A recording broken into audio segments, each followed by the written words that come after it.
Hey everybody!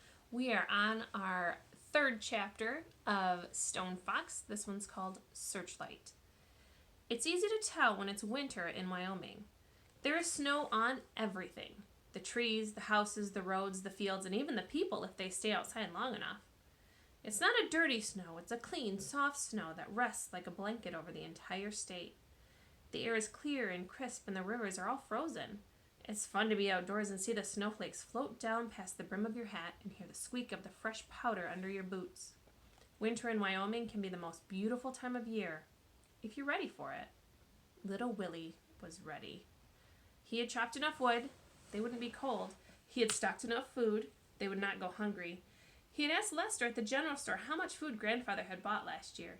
Then he purchased the same amount. This would be more than enough because Grandfather wasn't eating very much these days. The coming of snow as early as October also meant the coming of school. But little Willie didn't mind. He liked school. However, his teacher, Miss Williams, had told Grandfather once, "Far as I'm concerned, that boy of yours just asked too many questions." Grandfather just laughed and said, "How's he going to learn if he don't ask?" Then later, Grandfather had said to little Willie, "If your teacher don't know, ask me. If I don't know, you ask the library. If the library don't know, then you've really got yourself a good question."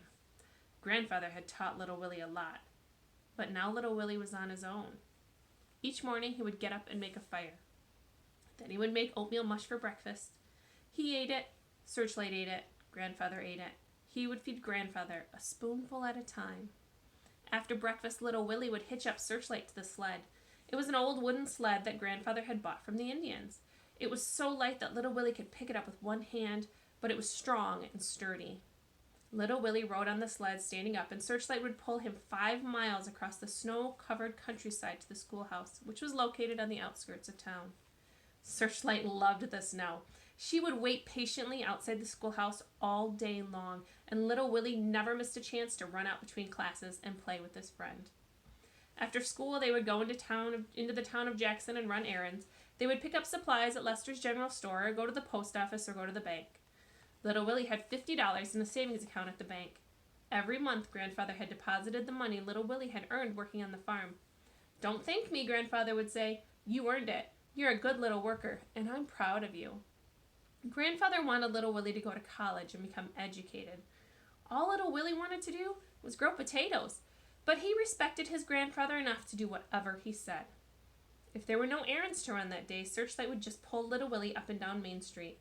Little Willie loved to look at all the people, especially the city slickers, as Grandfather called them.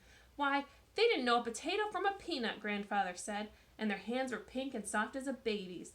You couldn't miss the city slickers. They were the ones who looked as if they were going to a wedding. At a little before 6 each day, little Willie would position his sled in front of the old church on Main Street. Today again he waited, eyes glued on the big church clock that loomed high overhead. Searchlight waited too. Ears perked up, eyes alert, legs slightly bent, ready to spring forward. Bong! At the first stroke of 6, Searchlight lunged forward with such force that little Willie was almost thrown from the sled. Straight down Main Street they went, the sled's runners barely touching the snow. They were one big blur as they turned right onto North Road, and they were almost out of town before the church clock became silent again. "Go, Searchlight, go!" little Willie's voice sang out across the snowy twilight. And did Searchlight go? She had run this race 100 times before, and she knew the whereabouts of every fallen tree and hidden gully. This enabled her to travel at tremendous speed, even though it was getting dark and more dangerous. Little Willie sucked in the cool night air and felt the sting of the wind against his face. It was a race, all right. A race against time. A race against themselves. A race they always won. The small building up ahead was Grandfather's farmhouse. When Searchlight saw it, she seemed to gather up every ounce of her remaining strength. She forged ahead with such speed that the sled seemed to lift up off the ground and fly. They were so exhausted when they arrived at the house that neither of them noticed the horse tied up outside. Little Willie unhitched Searchlight, and then both of them tumbled over onto their backs in the snow and stared up at the moon. Searchlight had her head on one paw on little Willie's chest and was licking the underside of his chin. Little Willie had a hold of Searchlight's ear, and he was grinning.